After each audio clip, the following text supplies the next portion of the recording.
हमारे देश में भारत की लोकतांत्रिक व्यवस्था को चलाए रखने के लिए संघीय व्यवस्था को चलाए रखना। अच्छा, संघ क्या है थोड़ा सा और स्पष्ट करते हैं। जैसे आज भारत में एक केंद्र है, केंद्र के अंदर संसदीय व्यवस्था को जब आप देखते हैं तो लोकसभा, राज्यसभा, राष्ट्रपति तीनों को संसद में बैठा देखते हैं। हमारी संसद में तो केंद्र सरकार काम कर रही है, लेकिन राज्यों की विधानसभाओं में राज्य सरकार काम करती है। उदाहरण के लिए आसान रूप से ऐसे समझते हैं कि आज केंद्र में एनडीए गठबंधन की सरकार है, लेकिन कर्नाटक में कांग्रेस की सरकार है। अब मैं ये बात क्यों बता रहा हूं? ये बताने के लिए कि एक देश में केंद्र सरकार और राज्य सरकार अलग अलग पार्टियों की हो सकती है। इतना बात समझ में आया? वेस्ट बंगाल के अंदर जिस प्रकार से इस समय ममता जी की सरकार चल रही है, यानी कि केंद्र सरकार और राज्य सरकारें अलग अलग पार्टी की हो सकती है, सेम पार्टी की भी हो सकती है। जैसे राजस्थान में बीजेपी की सरकार है, केंद्र में उन्हीं के द्वारा बहुमत वाली एनडीए की सरकार चल रही है। अच्छा, तो केंद्र और राज्य एक देश को साथ साथ लेकर आगे बढ़ें, इसके लिए हमारे संविधान में उपबंध किया गया है। उपबंध कैसे किए गए हैं, प्रोविजंस कैसे किए गए हैं? प्रोविजंस ऐसे हैं कि केंद्र के कुछ विषय डिस्कस किए गए। जब हमारा संविधान बना था ना, कॉन्स्टिट्यूशन जब बना 2 साल 11 महीने 18 दिन में, तो ये डिसाइड किया गया कि केंद्र सरकार कौन से काम करेगी और राज्य सरकार कौन से काम करेगी। केंद्र सरकार के लिए केंद्र के विषय तय किए गए, राज्य सरकार के लिए राज्य के विषय तय किए गए। केंद्र के विषयों में प्रमुख विषय जैसे संचार है, डिफेंस है, विदेशी संबंध है, ऐसे विषय रखे गए कि केंद्र वालों आप इस पर बड़े कानून बनाना। राज्य के लिए कहा गया कि आप पुलिस जैसी व्यवस्था है या फिर जमीन जायदाद की बात है, उस पर आप लोग अपने कानून बनाना। ठीक है, इस तरह से विषयों का बंटवारा कर दिया गया। केंद्र वाले विषय केंद्रीय सूची में, राज्य वाले विषय राज्य सूची में, और फिर इसी प्रकार से एक समवर्ती सूची बनाई और उसके बाद में जो बच गई उसके लिए एक अलग सूची बना दी गई। ठीक है, रेजिडुअल लिस्ट बना दी गई अवशिष्ट शक्तियों के साथ। अच्छा, तो केंद्र की पावर, राज्य की पावर और समवर्ती सूची, फिलहाल 3 प्रकार की सूचियां देश में काम कर रही हैं। केंद्र की सूची यानी केंद्र सरकार कानून बनाए जिन पर, राज्य की सूची यानी कि राज्य सरकार जिन पर कानून बनाए, और एक समवर्ती सूची जिसमें जो सर कानून बना दे उसका चलता रहेगा, बाद में केंद्र का कानून सबके ऊपर लागू हो जाएगा। समवर्ती को फिलहाल हटा दीजिए, राज्य पर विचार कीजिए।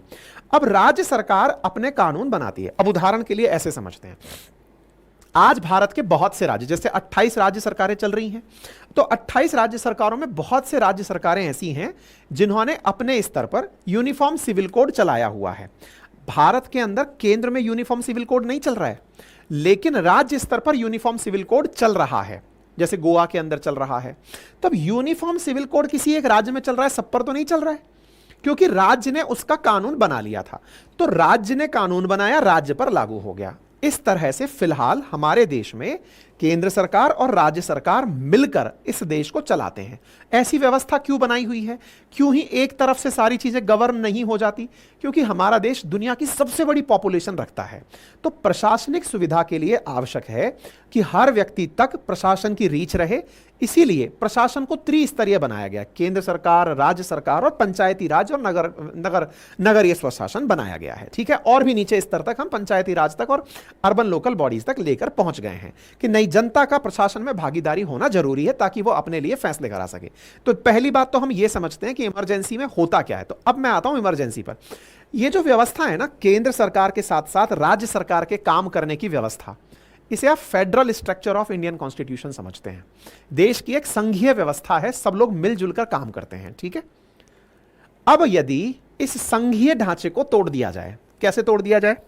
राज्य सरकारों से कहा जाए कि आपकी जो कानून बनाने की ताकत है ना, जो राज्य सूची के तहत आपको दी गई ताकत है, वो ताकत भी अब केंद्र अपने पास रखेगा। आसान भाषा में समझिए कि आज पश्चिम बंगाल में समझिए ममता जी की सरकार चल रही है। अगर उनसे कहा जाए कि आपके कानून बनाने की ताकत आपसे लेकर केंद्र अपने पास ले जा रहा है, यह इमरजेंसी का एक प्रोविजन है। इमरजेंसी जब लगती है तो क्या होता है? तो राज्य सरकारों से उनके कानून बनाने की ताकत छीनकर केंद्र अपने पास रख लेता है। यानी कि राज्य सरकारें अपाहिज की तरह हो जाती हैं, उनके पास अब कुछ नहीं होता। वो केवल और केवल पद पर विराजमान तो हैं, लेकिन फैसले नहीं ले सकते। पहला पॉइंट समझ में आया? आसान, मैं इसीलिए बता रहा हूं, बहुत सारे लोगों को इमरजेंसी शब्द तो सुर्खियों में सुनाई देता है, लेकिन उसका असल में क्या फायदा, क्या मतलब होता है, वो क्लियर नहीं होता है। तो इस पॉइंट को पहले हम यहां समझते हैं। एक और दूसरा आर्ग्यूमेंट है, वो भी आपको समझना जरूरी। तो ये तो हो गया सरकार का। तो आप में से कुछ लोग कहेंगे और पावर गई तो इससे मुझे क्या नुकसान है? चलिए, तो आप अपने आप को साइड में हटा लीजिए। अब दूसरे पॉइंट पर आते हैं। वो क्या है? मुझे क्या नुकसान हुआ इमरजेंसी लगने से? ये तो सरकार की पावर गई। ठीक है, मैं थोड़ी ना सरकार में था, मेरी तो सरकार चुनी हुई थी, वो केंद्र में चली गई तो कोई बात नहीं है, तो देश एक ही ना। ठीक है, अब दूसरा पॉइंट निकल कर आता है, और वो दूसरा पॉइंट क्या है? आम जनता को क्या फायदा और क्या नुकसान होता है इमरजेंसी में? फायदा तो छोड़ दीजिए, नुकसान क्या होता है वो समझिए। क्यों इसे बेकार माना जाता है, क्यों इसे लोकतंत्र के खिलाफ माना जाता है? अच्छा, लोकतंत्र में आपको क्या चीज ऐसी है जिससे आपको लोकतंत्र की फीलिंग आती है कि मेरा, मुझ पर, मेरे लिए शासन, यानी जनता का, जनता के द्वारा जनता के लिए शासन, ऐसी फीलिंग आपको कहां से मिलती है? आंसर है भारत के संविधान के अंदर जो मूल अधिकार दिए गए हैं, जिसमें यह गारंटी दी गई है कि आपको देश में अभिव्यक्ति की आजादी मिलेगी, आपको समानता का अधिकार मिलेगा, धार्मिक स्वतंत्रता का अधिकार मिलेगा। हमारे संविधान में जो 6 प्रकार की आजादियां दी गई हैं अधिकार के रूप में, अगर वो आपको प्राप्त ना हो तो आप सीधे सुप्रीम कोर्ट शिकायत करने जा सकते हैं। हमारे देश में पार्ट 3 हमारे संविधान के आर्टिकल में, आर्टिकल नंबर 12 से लेकर 35 तक, भाग 3 में इस बात की व्याख्या है कि हमारी जो 6 प्रकार की शक्तियां हैं जो हमारे अधिकार के रूप में प्रत्येक व्यक्ति को गिवन है, अगर उनकी पूर्ति ना हो तो वो व्यक्ति उनकी पालना के लिए सुप्रीम कोर्ट जा सकता है। तो आम आदमी को असली नुकसान क्या होता है कि उसकी कोर्ट में शिकायत करने की पावर छीन ली जाती है। इसलिए जो लोग इमरजेंसी इमरजेंसी सुनते हैं ना, वो पहले यह समझे कि इमरजेंसी में होता क्या है। तो पहला, राज्य सरकारों से कानून बनाने की ताकत छीन ली जाती है। नंबर दूसरा, आम व्यक्ति से उसके मूल अधिकारों की सुरक्षा के लिए वो सुप्रीम कोर्ट जाकर शिकायत करे, यह पावर उससे छीन ली जाती है कि आप सुप्रीम कोर्ट शिकायत करने नहीं जा सकते। अर्थात अगर आपको जबरन उठा करके कस्टडी में डाल दिया गया, आप उसके लिए अपील करने नहीं जा सकते। आपको बोलने के अधिकार को कर्टेल कर दिया गया, आप नहीं शिकायत करने जा सकते। आपको अनटचेबिलिटी का कोई मामला दिखाई गया, आप सुप्रीम कोर्ट में शिकायत करने नहीं जा सकते। आप आरक्षण के लिए लड़ाई लड़ रहे हैं, आप सुप्रीम कोर्ट में शिकायत लेके नहीं जा सकते। समानता की लड़ाई लड़ रहे हैं, कानून के समक्ष समानता की लड़ाई लड़ रहे हैं, आप सुप्रीम कोर्ट के अंदर नहीं जा सकते। इसका मतलब यह हुआ, आसान रूप में अगर मैं कहूं, कि आपका शिकायत करने का जो सुप्रीम कोर्ट का अधिकार है वो आपसे ले लिया जाता है। तो 2 पॉइंट समझ में आए कि इमरजेंसी में क्या होता है। आम जनता के अधिकार छिन जाते हैं कोर्ट में शिकायत करने के, जनता की अभिव्यक्ति छिन जाती है। 2 पार्ट तो जनता के स्तर पर, सरकार के स्तर पर राज्य के अधिकार, पावर कानून बनाने की, वो छिन जाती है। अब आते हैं ऐसी क्षमताएं कब छिनी, क्या हुआ, उस समय पर इंदिरा गांधी जी ने ऐसा क्यों किया। अब उस जगह चलते हैं। 25 जून 1975 के दिन भारतीय लोकतंत्र के इतिहास का सबसे दुर्भाग्यपूर्ण दिन क्यों कहा गया? क्योंकि इस दिन असल मायने में इन दोनों के अधिकार, जनता के और सरकारों के अधिकार छीन लिए गए थे। इसको ही आज याद करने के लिए आज का यह सेशन है कि 25 जून के दिन इसे काले अध्याय के रूप में क्यों कहा जाता है। 25 जून 1975 को इमरजेंसी लगी थी।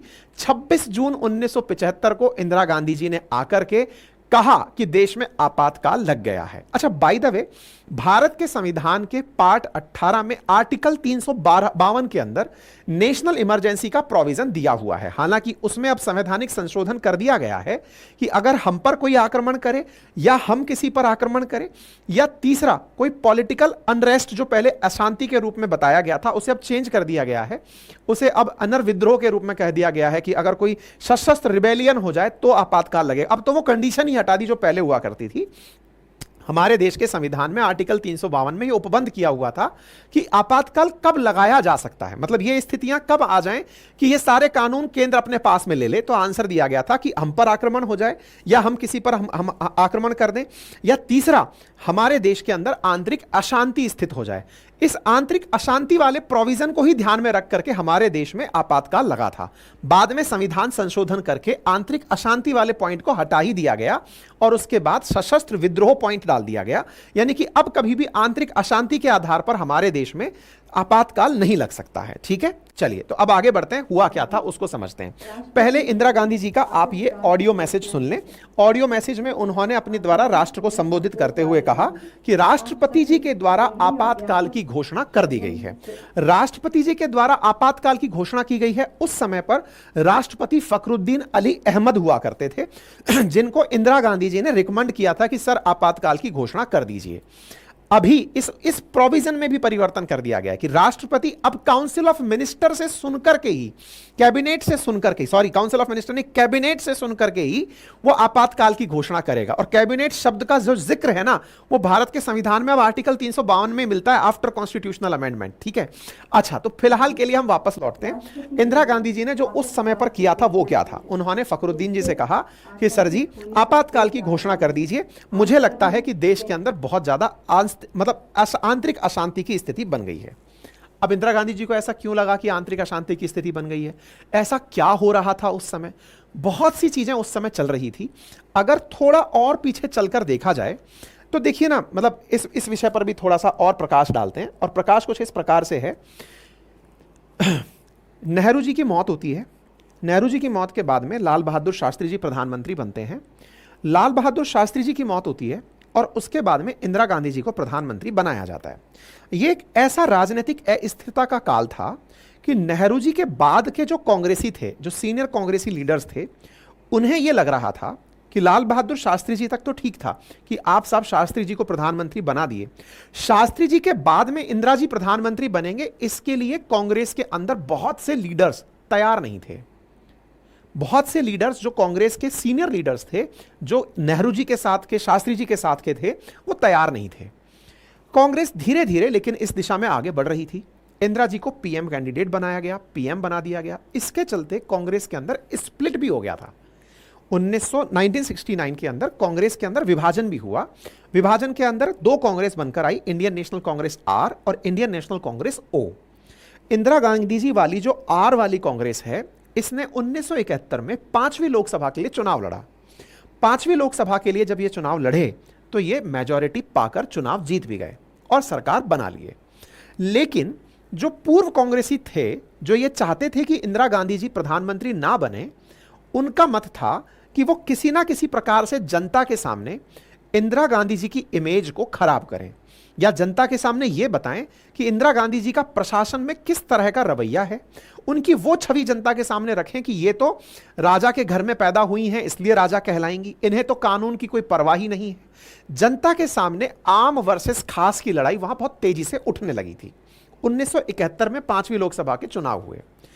चुनाव में ही एक मामला निकल कर आया और वो मामला क्या था? वो मामला था चुनाव के दौरान इंदिरा गांधी जी के द्वारा अपने अपोनेंट के खिलाफ, इनके अपोनेंट जो थे उनके खिलाफ सरकारी मशीनरी उपयोग करके उनको कम वोट दिलाना और अपने पक्ष में ज्यादा वोट दिलाना।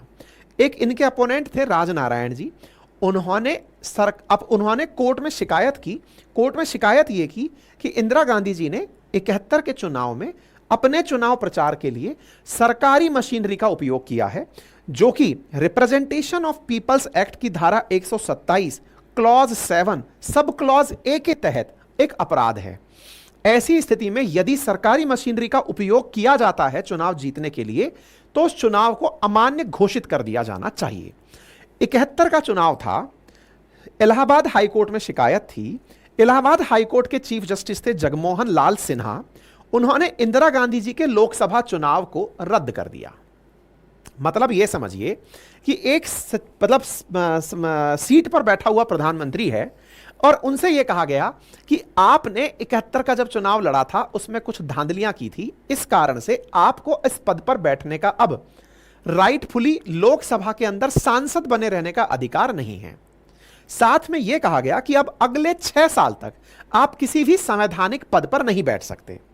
इंदिरा गांधी जी के खिलाफ रायबरेली से जो चुनाव लड़ने वाले राजनारायण जी थे, उन्हीं के आरोप के चलते इलाहाबाद हाईकोर्ट ने यह फैसला दिया। बात है 12 जून 1975 की। 12 जून से 25 जून के बीच में ही सारी पटकथा लिखने में आ गई। ठीक है, तो कहने का मतलब यह हुआ कि इंदिरा गांधी जी का एक सरकारी कर्मचारी जिसका नाम यशपाल कपूर था, जो कि प्रधानमंत्री कार्यालय में काम किया करता था, उसने इस्तीफे के बाद में चुनाव की तैयारियां करवाई थी इंदिरा गांधी जी के लिए, उनके द्वारा कार्य में सहयोग के चलते ही यह सारा मामला कोर्ट में पहुंचा था। ठीक है साहब। इंदिरा गांधी जी 24 जून 1975 को इलाहाबाद हाईकोर्ट के इस फैसले के खिलाफ सुप्रीम कोर्ट में सुनवाई के लिए गई हुई थी। जस्टिस कृष्णा अय्यर, जो कि सुप्रीम कोर्ट में इस मामले की सुनवाई कर रहे थे, सुप्रीम कोर्ट की तरफ से आदेश देते हैं कि आप प्रधानमंत्री पद पर तो बनी रह सकती हैं, लेकिन संसद की किसी चर्चा और बिल पर वोट देने का अधिकार आपको नहीं होगा। मतलब आप पद पर तो रहिए, लेकिन आप कुछ काम नहीं कर पाएंगे। यानी कि आपका नाम तो प्रधानमंत्री रहेगा, लेकिन आपने धांधली की है, इसलिए आप इस पद पर काम नहीं कर पाएंगे। बस यहीं से सारा खेल आ गया कि इंदिरा गांधी जी को यह बड़ा ही ह्यूमिलिएटिंग लगा कि यार ये कैसी घटना हो गई कि आप प्रधानमंत्री तो हैं लेकिन काम नहीं कर पाएंगे। काम नहीं कर पाएंगे, ना तो इंदिरा गांधी जी को यह बात पसंद आई, ना उनके समर्थकों को पसंद आई। बस 24 जून को सुप्रीम कोर्ट का यह फैसला 25 जून के दिन बड़ी बड़ी घटना लेकर के आने वाला था। जहां एक और ये सब चल रहा था, 1971 से लेकर के इस 75 के बीच में इंदिरा गांधी जी के खिलाफ अपोजिशन के द्वारा जयप्रकाश नारायण जी, जेपी उस समय बड़े लीडर हुआ करते थे, उनके द्वारा देश भर में बहुत सारा विरोध प्रदर्शन और जनता के बीच में जा जाकर रैली करने का कार्यक्रम चल रहा था। सुप्रीम कोर्ट के इसी फैसले के आने के बाद 25 जून के दिन जेपी साहब ने, यानी जयप्रकाश नारायण जी ने, नई दिल्ली के रामलीला मैदान में सरकार के खिलाफ एक बड़ी रैली का आयोजन किया, जिसमें देश मतलब पहले से डिसाइड कर लिया कि हम कल एक रैली करने वाले हैं, जिसमें देश के अंदर महंगाई और भ्रष्टाचार के मुद्दों पर जो लोगों में गुस्सा पनप रहा था उसको शो करने का प्रयास किया जाना था। ये सारी बातें कहां से बाहर निकल कर आती हैं? तो बहुत सारी इमरजेंसी पर अब किताबें लिखी जा चुकी हैं। बहुत सारी किताबों में कैथरीन फ्रैंक की जो इंदिरा गांधी जी के ऊपर लिखी हुई जीवनी है, उसमें ये बात निकली है। इसी के साथ साथ प्रणब मुखर्जी की भी एक किताब है जिसमें द ड्रामेटिक डेकेड, उसमें उन्होंने ये बताया कि उस रात क्या हुआ था जब इमरजेंसी लगने वाली थी। यानी 24 जून को यह फैसला आया। अब 25 जून की घटना सुनते हैं, यानी कि आज के दिन, आज से 49 साल पहले क्या हुआ था। तो कहते हैं कि उस दिन इंदिरा गांधी जी ने बंगाल के मुख्यमंत्री सिद्धार्थ शंकर रे को फोन किया। सिद्धार्थ शंकर रे उस समय बंगाल के मुख्यमंत्री तो थे, लेकिन वो उस दिन दिल्ली ही थे, दिल्ली के बंग भवन में आकर वो ठहरे हुए थे। अब आपके दिमाग में एक बड़ा प्रश्न बनेगा कि इंदिरा गांधी जी प्रधानमंत्री हैं, वो बंगाल के मुख्यमंत्री को फोन क्यों कर रही हैं? पहली बात तो ये कि वो कांग्रेसी हैं, कांग्रेस की सरकार है, कांग्रेस के ही एक लीडर को फोन किया जा रहा है। ऐसे समझिए आसान भाषा में, जैसे आज सोनिया गांधी जी राजस्थान में तत्कालीन मुख्यमंत्री अशोक गहलोत जी को फोन करें कि साहब आइए आपसे कुछ डिस्कशन करना है। सिद्धार्थ शंकर रे जी से डिस्कशन क्यों किया जा रहा था? क्योंकि शंकर रे साहब के पास नॉलेज बहुत था संविधान का। तो बोले उनसे आपसे कहा कि आप आइए और मुझे आपसे कुछ डिस्कशन करना है। ठीक है, ये किसने कहा? इंदिरा गांधी जी के सेक्रेटरी हुआ करते थे आर के धवन। उन्होंने कहा कि प्रधानमंत्री ने आपको वन सफदरगंज रोड, जो इंदिरा गांधी जी का आवास है, वहां तुरंत बुलाया, आप तुरंत चले आइए।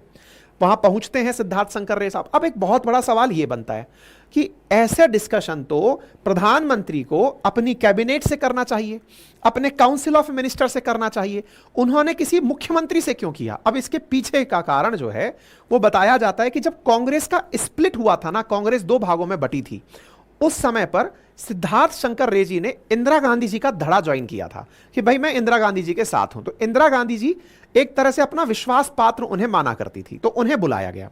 अब देखिए, ध्यान से समझिए, यहीं से एक लेसन आता है, और वो ये है कि 44वें संविधान संशोधन में यह तय किया गया कि प्रधानमंत्री कभी अगर इमरजेंसी की घोषणा करेगा भी ना, तो घोषणा के लिए उसे अपने कैबिनेट के जो मिनिस्टर्स हैं उनकी राय लेनी होगी, और वो लिखित राय राष्ट्रपति को देनी होगी। क्यों?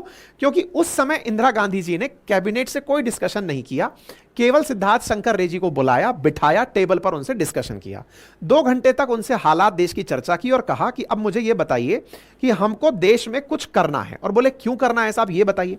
बोले मुझे ऐसा लगता है कि देश में जिस प्रकार का विरोध चल रहा है, जैसी अव्यवस्थाएं फैल चुकी हैं, उनको कंट्रोल करने के लिए देश को एक शॉक ट्रीटमेंट देने की आवश्यकता है।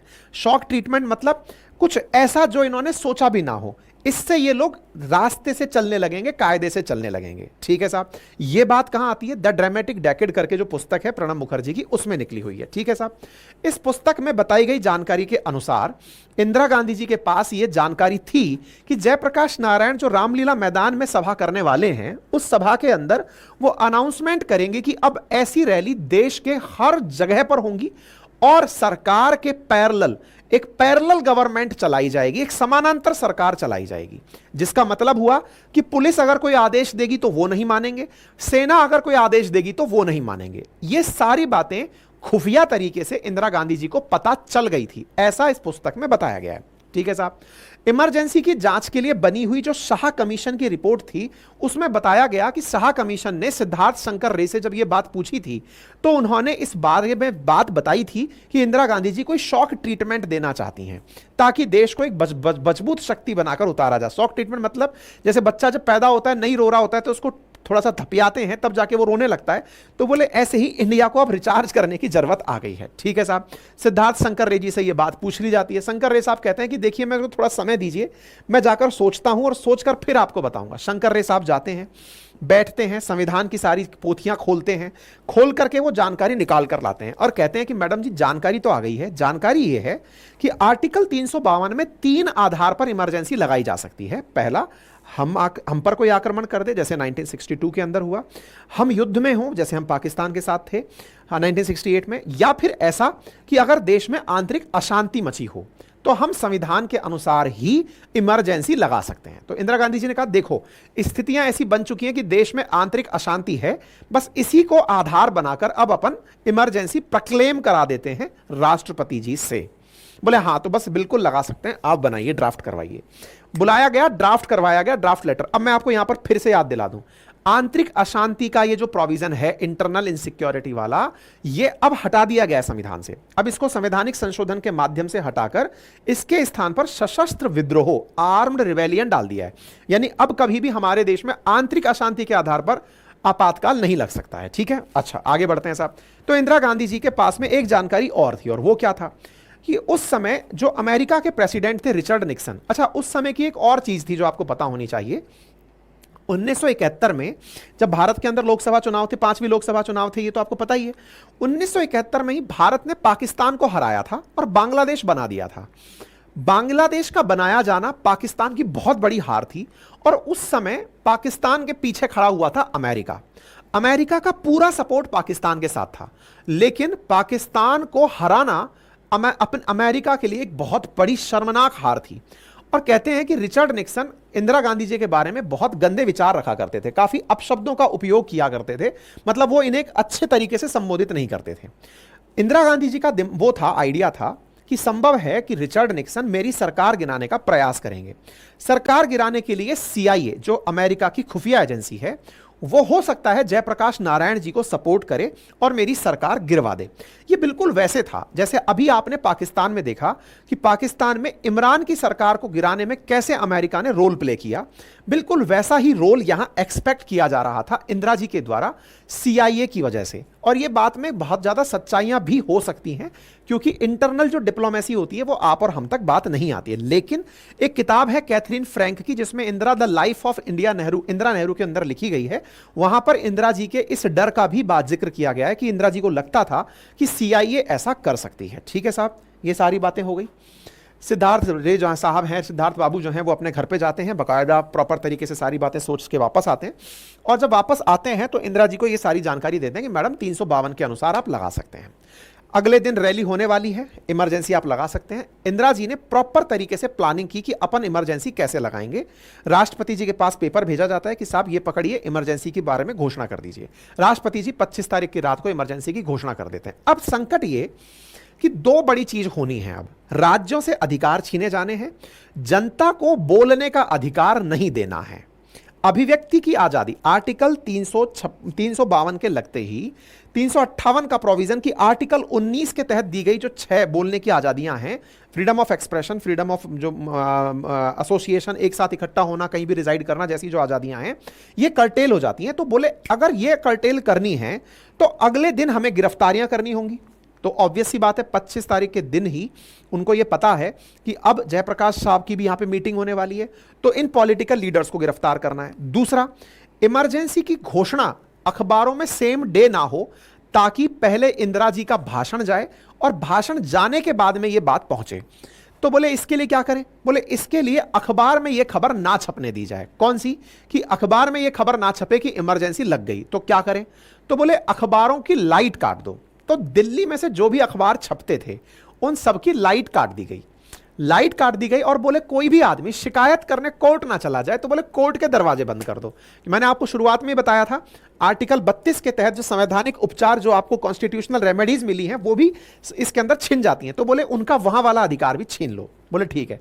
ये सारी प्रिपरेशन होती है, हालांकि अब तक भी कैबिनेट को यह जानकारी नहीं थी, काउंसिल ऑफ मिनिस्टर को यह जानकारी नहीं थी। अगला दिन होता है, राष्ट्रपति के द्वारा इमरजेंसी की घोषणा तो रात को कर दी जाती है, अखबारों की बिजली काट दी जाती है। लेकिन इस बीच में एक इंटरेस्टिंग वाकया हुआ कि द स्टेटमेंट्स और हिंदुस्तान टाइम्स, ये दो अखबार ऐसे थे जिनमें उस दिन भी अखबार में यह खबर छपी थी। क्यों छपी थी, इसके पीछे का कारण बताते हैं कि हिंदुस्तान टाइम्स और स्टेटमेंट अखबार ही ऐसे थे जहां पर यह खबर छपी थी, क्योंकि इनकी जो बिजली थी ना, वो दिल्ली म्युनिसिपैलिटी की जगह नई दिल्ली से आती थी।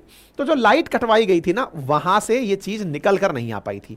तो द स्टेटमेंट्स में यह खबर छपी है, जिसको आप यहां पर देख सकते हैं। 27 जून को प्रेसिडेंट प्रोक्लेम इमरजेंसी, 26 को इंदिरा जी का भाषण होता है, 27 को यह खबर छपती है, अखबारों में हेडिंग बन जाती है, president proclaims national emergency. National emergency के लगते ही 1 लाख से ज्यादा लोगों को जेल में डाला गया। अब कॉन्स्टिट्यूशनल प्रोविजन समझिए, आर्टिकल 19 छिन चुका है, अभिव्यक्ति की आजादी छिन चुकी है, आपको बोलना नहीं दिया जाएगा, नहीं बोलने दिया जाएगा तो उठाइए, उठाकर जेल में डालिए। जेल में डालने के लिए कानून जरूरी है। कानून बनाया गया maintenance of internal security act, जिसको आप मीसा के नाम से जानते हैं। लालू प्रसाद जी की बेटी का नाम मीसा, अगर आप जानते हो तो मीसा भारती करके जो उनकी बेटी हैं, वो मीसा नाम इन्हीं कानून के ऊपर रखा गया है। उस कानून के तहत लालू जी की गिरफ्तारी हुई थी, तो उन्होंने इस गिरफ्तारी, ताकि वो हमेशा याद रखें कि वो जेल गए थे, इसके लिए उन्होंने मीसा अपनी बेटी का नाम दिया। हालांकि आज लालू जी की पार्टी इंडिया अलायंस में, यानी कि कांग्रेस के साथ ही स्थित है, जिन्होंने जेल डाला था। ये राजनीति है, राजनीति में मतलब कोई परमानेंट शत्रु नहीं होता और कोई परमानेंट मित्र नहीं होता, शायद ऐसा ही कहते होंगे। फिलहाल के लिए वो कानून वही वाला कानून मीसा कानून है। दूसरा डिफेंस ऑफ इंडिया एक्ट, जिसके तहत लगभग 1 लाख से ज्यादा लोगों को जेल में डाल दिया गया। ठीक है, अब यहां पर जेल डाल दिया गया, जेल के अंदर कहते हैं लोगों को यह बात पता भी नहीं है, बहुत सारे लोगों को जेल में डाला गया, जिनमें से अटल बिहारी वाजपेयी जी, जयप्रकाश नारायण जी, मोरारजी देसाई, लाल कृष्ण आडवाणी, अरुण जेटली, जॉर्ज फर्नांडिस, चंद्रशेखर जैसे कई विपक्षी नेताओं को उठाकर जेल में डाल दिया गया था। ठीक है, ये सब जेल चले गए। जेल के अंदर साहब तस्वीरें बाहर आने लगी, लंबे समय तक इमरजेंसी के अंदर ये बड़े बड़े नेता जेल के अंदर रहे। इसका जिक्र राजनाथ जी ने भी हाल ही में अपने एक पॉडकास्ट में दिया था, जब उन्होंने कहा था कि जब इमरजेंसी हुई थी तो उस इमरजेंसी के काल में उनकी माताजी को बीमारी हुई थी, बीमारी के समय ये जेल में थे। उनकी माताजी की जब मौत हुई तो उस समय भी अंतिम संस्कार में भी राजनाथ सिंह जी को जाने की परमिशन नहीं दी गई थी। ये इन्होंने हाल ही में अपने एक इंटरव्यू में पॉडकास्ट के दौरान ये बात बताई। यानी कि आज के दौर के बहुत से राजनेता उस इमरजेंसी के काल में उन 1 लाख लोगों में से थे जो जेल गए थे। ठीक है, उनमें से जयपुर की महारानी, ग्वालियर की राजमाता, ये लोग भी जेल गए थे। जयपुर की महारानी गायत्री देवी जो हैं, उन्हें फॉरेन एक्सचेंज और स्मगलिंग के जुर्म में गिरफ्तार कर लिया गया। विजय राजे सिंधिया जी को भी कुछ इसी प्रकार से गिरफ्तार कर लिया गया कि उन्होंने भी कुछ हेरा फेरी की है। आरएसएस जैसे गठबंधनों, संगठनों पर पाबंदी लगा दी गई। कम्युनिस्ट पार्टी, मार्क्सिस्ट पार्टी, इन सब पर रोक लगा दी गई कि साहब ये सब नहीं चलेगा। अल्टीमेटली ये सब चीजें धीरे धीरे तब जाकर ढीली होने लगी जब 23 जनवरी 1977 को फिर से चुनाव कराने का निर्णय लिया गया। अब सवाल बनता है, उस समय नरेंद्र मोदी जी कहां थे? कहा जाता है कि उस समय मोदी जी भेष बदलकर, ये सिख का भेष लिया हुआ है, ये दाढ़ी बनाई हुई है, ये फ्रेंच कट रखी हुई है, ये उनकी उस समय की तस्वीरें हैं जब देश में इमरजेंसी लगी थी। कम्युनिकेशन के सारे तारा रास्ते बंद कर दिए गए थे, बड़े नेता जेल में थे, लेकिन जनता को एकदम एक्टिवेटेड रखना था, चालू करके रखना था। तो संवाद कराने के लिए आप भेष बदल बदल करके बहुत सारे राजनेताओं तक जानकारी पहुंचाया करते थे। आप उस समय गुजरात में सक्रिय थे और अंडरग्राउंड तरीके से प्रचारकों के बीच में घूम घूम करके जानकारी पहुंचाया करते थे। उन दिनों मोदी नाथालाल जागड़ा के साथ, वसंत गजेंद्र गडकर के साथ सक्रिय रूप से काम किया करते थे और उस समय जेल में जो राजनेता कैद हैं उनसे भेष बदलकर मिलने जाया करते थे और मिलकर के उन्हें जो आवश्यक चीजें हैं वो पहुंचाया करते थे कि साहब ये डॉक्यूमेंट है, ये सूचना चल रही है, ये काम की न्यूज है, इस तरह की जानकारी उन तक पहुंचाने का काम किया करते थे। ये मोदी जी के बारे में जानकारी इस समय उपलब्ध है। 21 मार्च के बाद 21 मार्च 1977 को आपातकाल को सरकार ने हटा लिया। अटल बिहारी वाजपेयी जी ने आपातकाल हटते ही रामलीला मैदान में एक सभा को संबोधित किया, जिसमें उनकी एक पंक्ति जो बहुत बार बोली जाती है वो ये है कि बात मुद्दत के मिले हैं दीवाने, कहने सुनने को बहुत हैं अफसाने, खुली हवा में जरा सांस तो लें, कब तक रहेगी आज़ादी कौन जाने। इस पंक्ति के बाद देश में यह तय हो चुका था कि इंदिरा गांधी जी की सरकार हटेगी। कांग्रेस आजादी के बाद पहली बार केंद्र की सत्ता से बाहर हुई। इतना ही नहीं, इंदिरा गांधी जी भी रायबरेली सीट से चुनाव हार गई। साथ ही साथ में प्रधानमंत्री अपनी असली सीट जब चुनाव हार गए, संजय गांधी भी अमेठी से अपनी चुनाव को सीट को हार गए। यानी कि अच्छा, इसमें एक इंटरेस्टिंग वाकया और हुआ था। इस नेशनल इमरजेंसी के दौरान संजय गांधी जी के द्वारा एक काम और किया गया था, और वो था नसबंदी का, कि लोगों का नसबंदी करा दी जाए। और उसके लिए मतलब बहुत नसबंदी, पकड़ पकड़ कर नसबंदी करने का कार्यक्रम भी इसी इमरजेंसी के दौरान चला था। ये भी काफी बड़ा वाकया है। खैर, फिलहाल के लिए ये सारा काम हो गया, और काम होने के बाद में इंदिरा गांधी जी जब वापस जनता के सामने आई तो उनसे काफी इंटरव्यूज लिए गए। तो उनमें उन्होंने अपनी तरफ से हमेशा यही कहा कि उस समय की स्थितियां ऐसी थी कि उसमें इमरजेंसी लगानी पड़ी थी। तो उम्मीद है कि आज आप इस पूरे इतिहास को अच्छे से जान गए होंगे। इस इतिहास